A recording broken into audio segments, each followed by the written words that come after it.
Percentage के बाद अगला टॉपिक क्या चीज है भैया? परसेंटेज के बाद पूछता है 10 ग्राम। अब मात्रा पूछ देता है।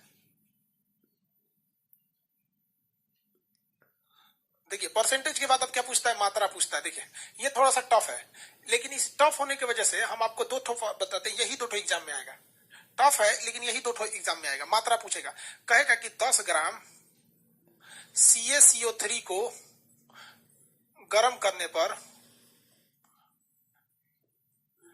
कितना CO2 गैस निकलेगा। देखिए अभी तक आप परसेंटेज निकाल रहे थे, अब आप क्या निकालेंगे? मात्रा निकालेंगे। मात्रा निकालना थोड़ा टफ होता है, बहुत सिंपल होता है, लेकिन थोड़ा सा इसको तोड़ने का तरीका पता होना चाहिए। अब हम ये क्या करेंगे, आपको 3 एग्जांपल देंगे, यही 3 एग्जांपल एग्जाम में आएगा, यही 3 ठो आएगा एग्जांपल में, इसी को याद रखेंगे। किसी को कोई दिक्कत नहीं, आगे बढ़े।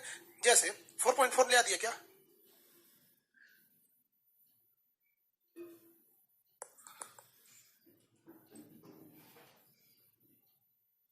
एक आदमी को कल रात में पटना आ जाए तो बुक मिल जाएगा। अरे यार पटना आने की क्या जरूरत है, इतना मेहनत करने की? आप ऑनलाइन मंगा लेना जब ज्यादा दिक्कत है तो। यार इतना टाइम नहीं ना आपके पास कि आप जाके पटना करोगे। आपके यहाँ भी जो लाएगा 10-12 रुपये एक्स्ट्रा लेगा, उतना तो आपसे खर्चा हो जाएगा। हो गया? एक सेकंड रुक जाइएगा भैया, यूट्यूब से एगो मेल आ गया।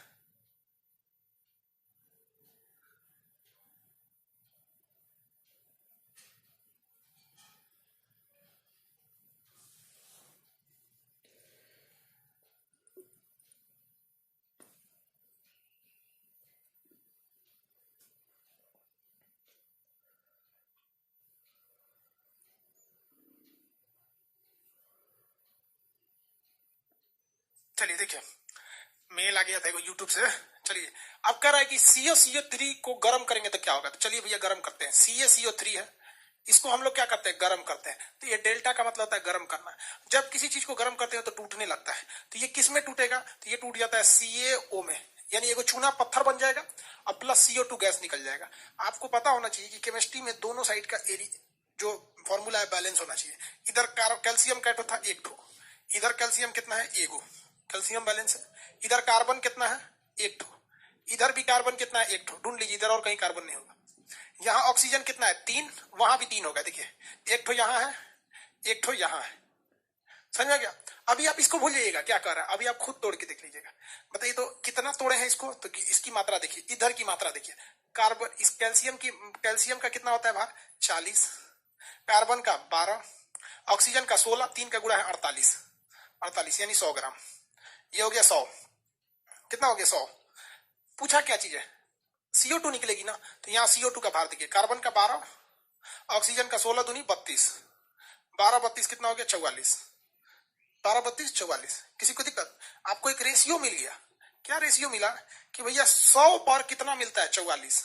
तो 1 पर कितना मिलेगा? 1 पर कितना मिलेगा? 44/100। 1 ग्राम पर 44/100 मिलेगा। तो ये कितना ग्राम पे पूछ रहा है? 10 ग्राम पे। तो 10 ग्राम पे है तो 10 से गुणा कर दीजिए। 44/100 गुणे 10, 4.4 ग्राम, 4.4 ग्राम।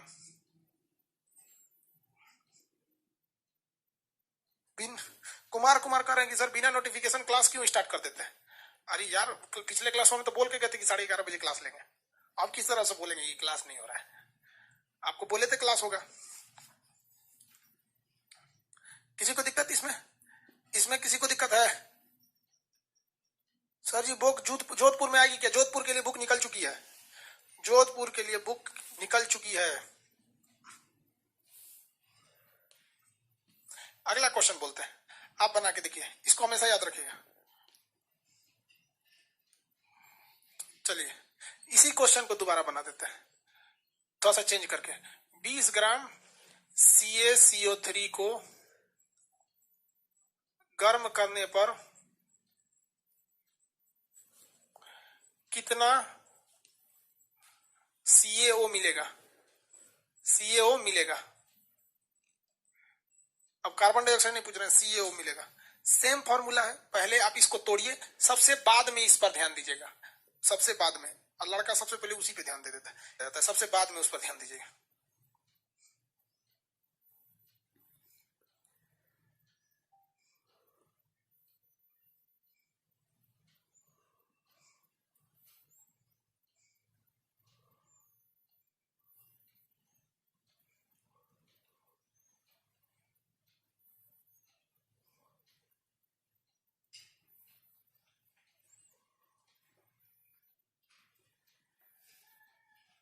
कोई दिक्कत?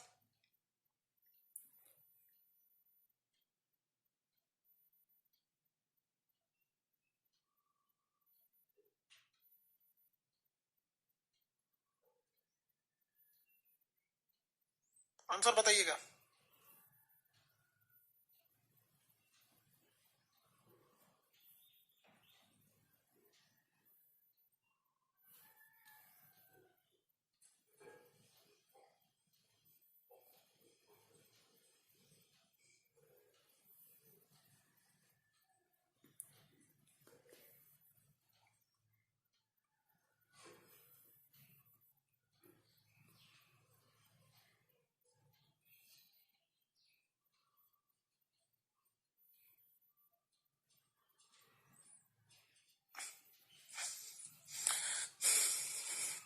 चलिए देखिए, CaCO3 को तोड़ेंगे तो ये टूटेगा CaO में प्लस CO2 में टूटेगा, जैसे टूटा था।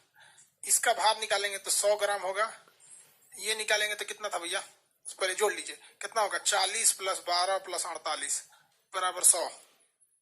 इसको गिनिए, 40 प्लस 16, 40 प्लस 16 46। इससे तो मतलब ही नहीं, उसको छोड़ दीजिए। 100 पे मिला 16, तो 1 ग्राम पे कितना मिलेगा, 46/16, 46/100। कितना पूछ रहा है, 20 ग्राम का, तो 20 ग्राम के लिए इसमें 20 से गुणा कर दीजिए, 46/100 गुणा कर दीजिए 20 से, 20 से गुणा करेंगे, इससे कट जाएगा, दो 5 बार में कट जाएगा, 9 पॉइंट समथिंग आ रहा है, 9.2। कितना आ रहा है भाई, कहीं गड़बड़ हो गया क्या, 56 होगा क्या?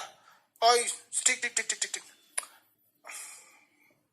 56 होगा यहाँ, 56/100 होगा। तो ये हो गया 56/100 गुणे 20, 11.2। गलती से हम 56 लिख दिए थे।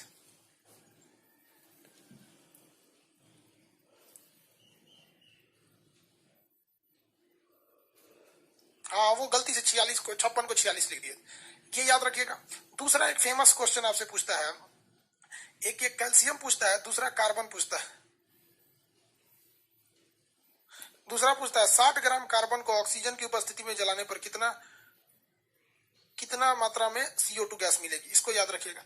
सेकंड जो एग्जाम में पूछता है, जो एग्जाम में पूछता है सेम वही बता देता है, आपके मटेरियल में भी है। 60 ग्राम कार्बन को ऑक्सीजन की उपस्थिति में जलाने पर, बिना ऑक्सीजन के तो जलेगा नहीं, ऑक्सीजन की उपस्थिति में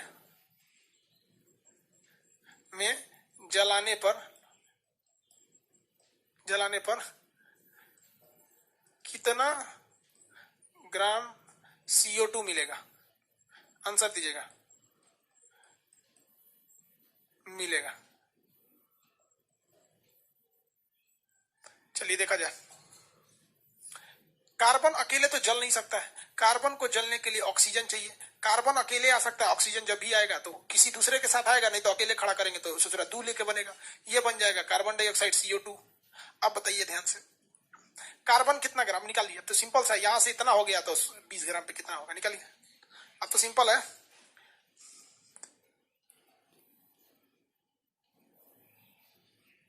सिंपल नहीं जी, अब यहां देखिए ना, निकालिए निकालिए। हाँ, इंग्लिश में बुक आएगा, थोड़ा टाइम लगेगा। पटना कोल्ड स्टोर में बुक है सर, अरे यार कोल्ड स्टोर में बुक नहीं है।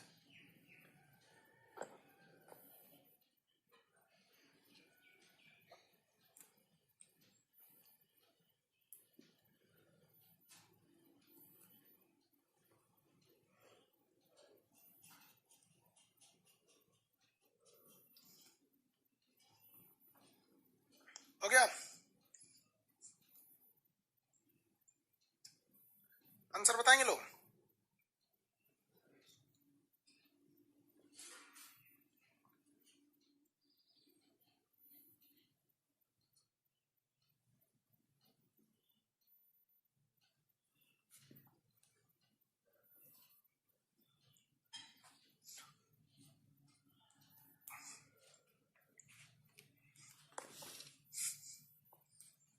सौ 20, आंसर चेक कर लेते हैं, इधर सॉल्व है, नहीं इसमें सॉल्व ही नहीं किया। 220 आप लोग तो विद्वान है, सही लाए होंगे। चलिए ये है 12 ग्राम। ये कितना ग्राम है भैया? 12 प्लस 16 दूनी 32 यानी 44। यानी देखिए 12 ग्राम पे मिला 44 ग्राम, तो 1 ग्राम पे मिलेगा 44 बटा 12 ग्राम। लेकिन क्वेश्चन में पूछ रहा है 60 ग्राम का, तो 60 से जब आप यहाँ गुणा करेंगे, कितना से गुणा करेंगे? 60 से, तो ये हो जाएगा 44 बटा 12 गुणे 60। 12 पचे 60, 5 बार में कट गया, 5 चौक को 20, 5 चौक को 20 दो 22 ग्राम। गुड, बहुत विद्वान है आप लोग, बहुत विद्वान है, वेरी गुड। आप ये निकाल लिए तो परसेंटेज भी निकाल सकते हैं और मात्रा भी निकाल सकते हैं। परसेंटेज और मात्रा दोनों में आपको कोई तकलीफ नहीं है, तो हम यहाँ लिख दिए आपको जो जो पढ़ाए हैं, अभी सबको लिखते चाहते हैं। यहाँ परसेंटेज निकाल लिए, उसके बाद मात्रा निकाल लिए।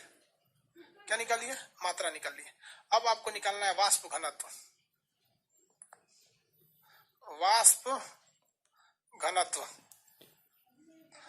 क्या निकालना है? वाष्प घनत्व। क्या निकालना है? वाष्प घनत्व निकालना है। वेपर डेंसिटी, भाप बनकर कितना उठेगा, उसी को कहते हैं वाष्प घनत्व। क्या कहते हैं? वाष्प घनत्व। वाष्प घनत्व, वेपर डेंसिटी, वाष्प घनत्व, वेपर डेंसिटी क्या होता है?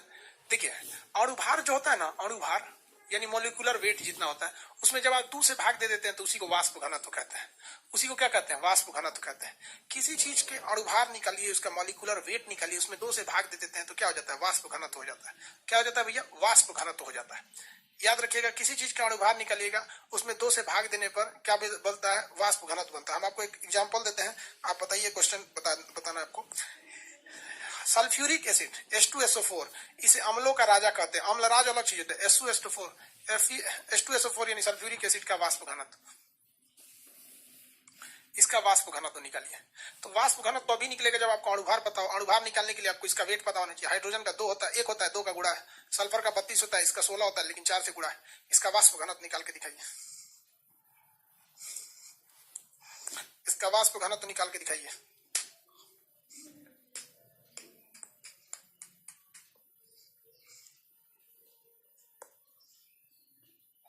कितना होगा?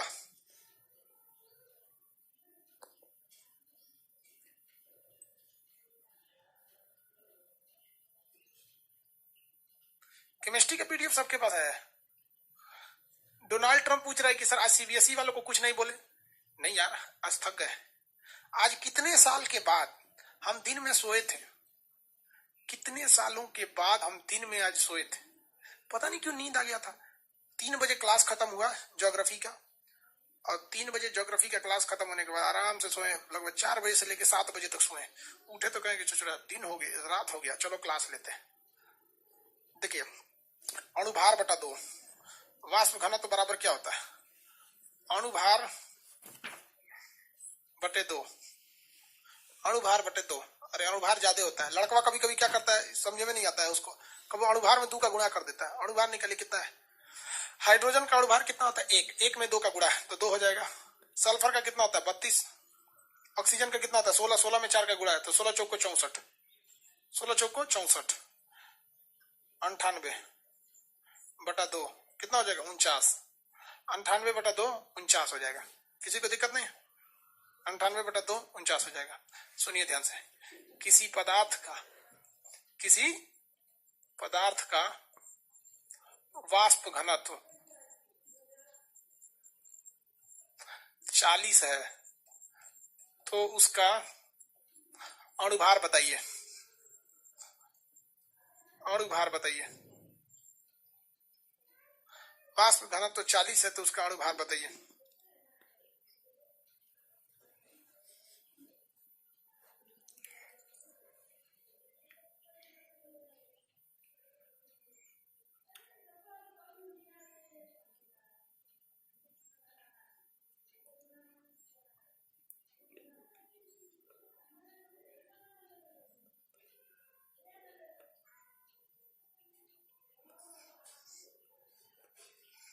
कितना भैया? 20 कह रहा है। वाह अरे बबुआ वाह, 20। डोनाल्ड ट्रंप 20 कह रहे हैं, वाह। ये लोग कहेगा कि सर 40 को बना के आए थे फिर भी फेल हो गए। दादा साहब 20 लिया है, देखा होगा। सुफियान खान, अरे दादा दादा इन्हों के 20 आया है, उन लड़कियों का 20 है। रंजन कुमार 20, अरे बोकवा कहीं का। वाष्प घनत्व तो जब 40 है तो अणुभरवा कम कैसे हो जाएगा बोकवा। देखो एगो 46 लाया, देख रहा है कि 20 सही नहीं हो रहा है तो कुछ और बोलना चाहिए, कुछ और बोल दिया वो। अरे बोकवा इधर देखो, वाष्प घनत्व बराबर होता है अणु भार बट्टे में 2। वाष्प घनत्व कितना दिया है 40, अणु भार यहां रहने दीजिए। पता नहीं कैसे बोकवा बोकवा सबका 20 आया, तो 2 का गुणा करेंगे तो 80 हो जाएगा।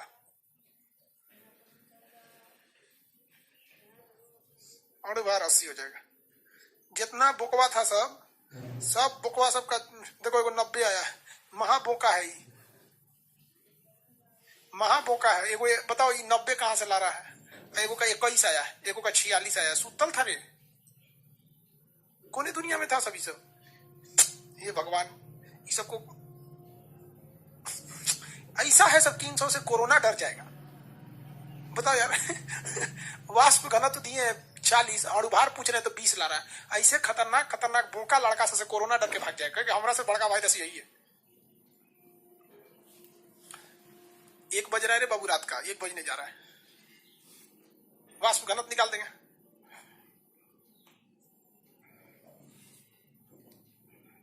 वाष्प घनत्व निकाल देंगे। चलिए अब निकालना है आपको तुल्यांकी भार।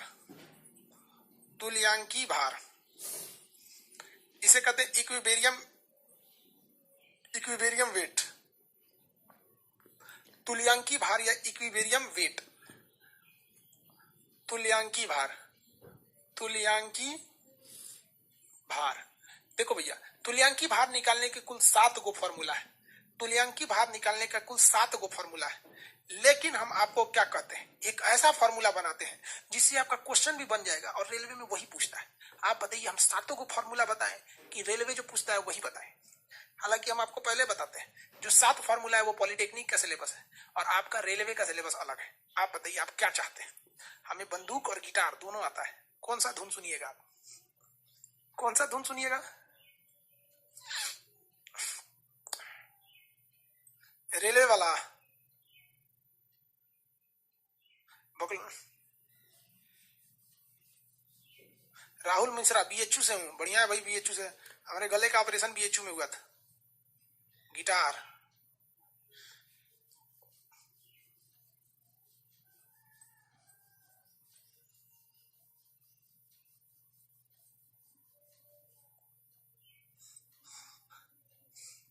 जितने लोग 7 को फॉर्मूला याद रखेगा ना रे बोका कहीं का, तू लोग को क्लोरीन का अणुभार पता नहीं है। तुल्यांकी भार के 7 को फॉर्मूला सुन रहा है। देखो ध्यान से समझिए, ध्यान से सीधी सी बात करते हैं। अणुभार निकालिए किसी चीज का, क्या निकालिए अणुभार, अब बटा उसका घात यानी पावर जो है, बटा पावर, उसके ऊपर क्या कितना पावर है, उसके ऊपर कितना पावर है। पावर तो समझते हैं उसका चार्ज, पावर यानी आवेश, यानी आवेश। इसी से भाग दीजिए, काम खत्म हो जाएगा। जैसे क्वेश्चन हम आपको बताते हैं, 2012 का क्वेश्चन था एनडीए। एनडीए 2012 में क्वेश्चन पूछा था H2SO4 का तुल्यांकी भार।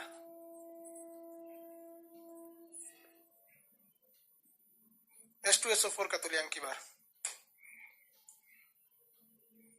निकालिए। H2SO4 का तुल्यांकी भार फटाफट निकालिए।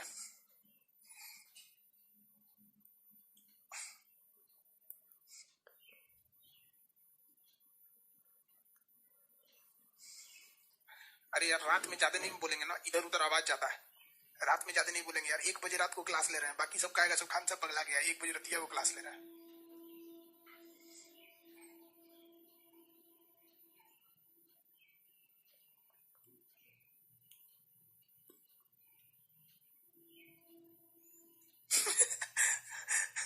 एक तो लड़का का आंसर देखिए, अल्पना कुमारी। एकदम हम पहले ही सोचे थे कि ऐसा आंसर लड़की दे सकती है। अल्पना कुमारी का आंसर देखिए क्या है। अल्पना कुमारी का आंसर है कि इनका अणुभार निकाल लिया 98, अणुभार 98 बटा पावर। लड़की सब इतना अस्कतिया होती हैं सब जिसका कोई हद नहीं, मतलब अजब होती हैं सब। मतलब देखो दिमाग अपने भर का लेकिन बहुत लगाइए, पावर पता नहीं। देखो भाई साहब तुल्यांक की बात निकालना, लड़कियां हमारे पे गुस्सियाई लगती हैं सर, रात लड़कियां रहती है वो काय जगलती सब, यूं जगती है सब आजकल। H2SO4 बटा पावर, यानी H2SO4 का अणुभार, अणुभार कितना आया है 98। लास्ट में क्या चीज है, ऑक्सीजन। लास्ट में क्या है, ऑक्सीजन। ऑक्सीजन का पावर कितना होता है, ऑक्सीजन का पावर, ऑक्सीजन का परमाणु क्रमांक होता है 8, तो पहली कक्षा में 2, दूसरी कक्षा में 6, तो पावर कितना हो जाएगा -2, तो पावर इसका कितना हो जाएगा 2, काटेंगे तो आ जाएगा 49, काटेंगे तो 49 आ जाएगा, काटेंगे क्या हो जाएगा 49, -2 होता है यार ऑक्सीजन। अरे यार ऑक्सीजन की पहली कक्षा में 2, दूसरी कक्षा में 6, अभी क्या करेगा 8 पूरा करने के लिए 2 लेगा, तो पावर -2 होगा। माइनस से मतलब नहीं है, बस पावर से मतलब है। कितना आ गया 49, कितना आ गया 49। इसके 7 फॉर्मूला होते हैं, किसी में होता है कि अणुभार बटा अम्लीयता, अणुभार बटा भस्मीयता, अणुभार बटा क्षारकता। पगला जाएंगे, चुपचाप अणुभार बटा पावर कर दीजिए, लास्ट में जितना पावर मारेगा सबके लास्ट में ऑक्सीजन देगा। आपको यही वाला एग्जाम में देगा, देख लीजिएगा, ऑप्शन नंबर बी पे रहेगा, एग्जाम में यही देगा, किसी ना किसी एक सेट में देगा, क्योंकि आपका एग्जाम चलेगा दिसंबर से लेकर सबसे जून तक, किसी ना किसी एग्जाम में ये देगा, क्योंकि मटेरियल में जितने क्वेश्चन है और सारे के सारे आपको क्या दिए गए, किसी ना किसी एग्जाम के आंसर।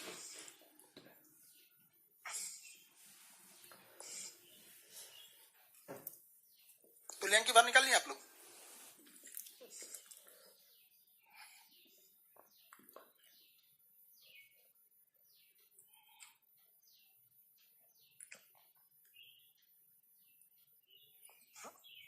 आप इसे पावर ना करके वैलेंसी भी बोल सकते हैं, संयोजकता बतिया तो बराबर है, संयोजकता यानी वैलेंसी बराबर है, पावर उसी को तो कहते हैं, संयोजकता को नहीं पढ़ा है। पावर यानी आवेश, ये क्या पढ़ा है देखो तो, मीठा भी नहीं होगा, नहीं होगा। ऑक्सीजन का चार्ज यानी पावर कितना लाए थे आप लोग, -2 लाए थे कि नहीं, आप ही तो लाए थे, हम थोड़ी ना लाए थे। तुल्यांक की बार पढ़ लिया, तुल्यांक की बार पढ़ लिया ना, किसी को दिक्कत है यहां तक में।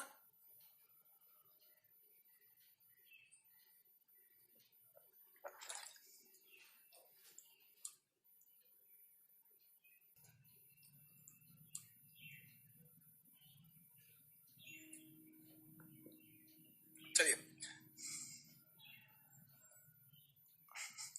एक चीज आप समझिए, इसमें याद रखिए, अब हम आपको एटम और मॉलिक्यूल, अणु, अणु को क्या कहते हैं,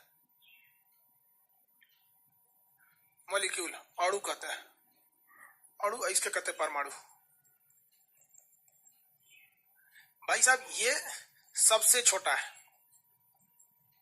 सबसे छोटा पदार्थ का सबसे छोटा कण,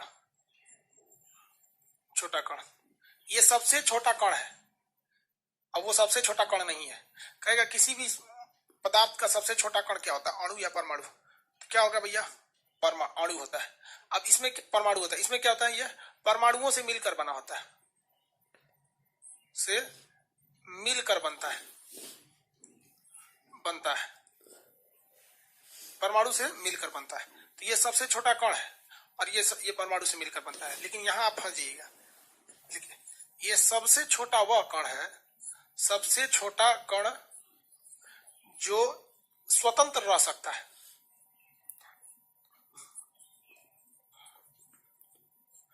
यहां आप फंस जाइएगा, देखिए सबसे छोटा कण जो है वो एटम होता है, लेकिन एटम कभी भी स्वतंत्र नहीं रह सकता, यानी आप कभी भी O नहीं लिख सकते, ऑक्सीजन को नहीं लिख सकते। जब भी आप लिखेगा तो O2 लिखेगा। अब ये O2 जो होता है ना वो अणु हो गया, क्योंकि परमाणुओं से मिलकर बना है O2, ये स्वतंत्र रह सकता है, लेकिन ये स्वतंत्र नहीं रह सकता है। तो भैया ये छोटा है लेकिन ये स्वतंत्र नहीं रह सकता है, ये उससे साइज में बड़ा है लेकिन स्वतंत्र रह सकता है। तो कहेगा कि सबसे छोटा कण कौन सा होता है, तो आप आंसर देंगे परमाणु।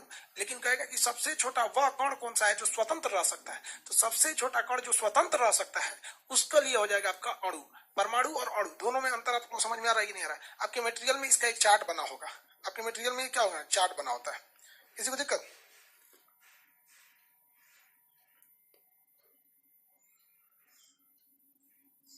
आगे बढ़े।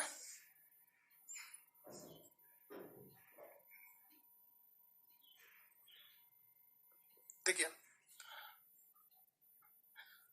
आप अगर देखेंगे सोडियम क्या है, सोडियम एक परमाणु है 281, लास्ट में इसके परमाणु संख्या कितना 1 है, लेकिन ये क्या होते हैं, क्रियाशील होते हैं, क्रियाशील होते हैं, इसलिए स्वतंत्र नहीं चल सकते। ये ज्यादा एक्टिव होते हैं, वो ज्यादा एक्टिव नहीं होते हैं। ये क्या होते हैं, बहुत ज्यादा एक्टिव हो जाते हैं। ये एक्टिव होकर क्या करते हैं, रिएक्शन कर देते हैं। तो ये दोनों में बेसिक अंतर यही था। ये जो होता है इस पे कभी भी कोई चार्ज नहीं रहता है, ये उदासीन होता है। ये क्या होता है, उदासीन होता है। और इस पर चार्ज होता है, ये आवेशित होता है। क्या होगा भैया, ये आवेशित होते हैं। ये हो गया उदासीन, ये हो गया आवेशित। उदासीन और आवेशित होते हैं, दोनों में ये अंतर था। आगे बढ़ जा। अब हम लोग को पढ़ना क्या चीज है, बॉन्डिंग। बॉन्डिंग यानी रासायनिक बंध। 5 टाइप के बंध पढ़ने आपके। विद्युत संयोजी, विद्युत संयोजी,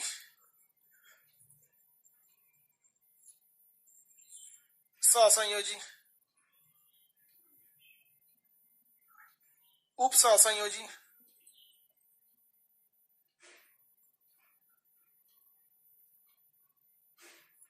हाइड्रोजन बॉन्ड,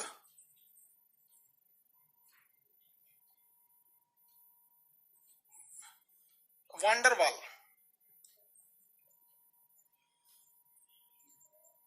वांडरवाल। सहसंयोजी बॉन्ड 3 टाइप का, single bond, double bond, triple bond. यही बॉन्ड पढ़ना है आप लोग को। 5 ऐसे हो गया, ऐसे देखेंगे तो फिर 6 8 7 को हो जाएगा। यही बॉन्ड पढ़ना है आप लोग को। अब इस बॉन्ड को हम कल पढ़ाएंगे।